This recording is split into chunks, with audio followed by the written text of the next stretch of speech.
Later, Henry stopped at Edward's station. "Hello, Henry," said Edward. "You look splendid. I was pleased to hear your happy whistle yesterday." "Thank you, Edward," smiled Henry. "Shh! Can you hear something?"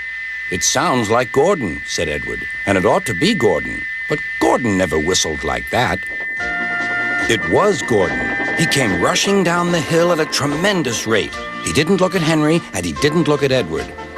He screamed straight through the station and disappeared. "Well," said Edward. "It isn't wrong," chuckled Henry, "but we just don't do it."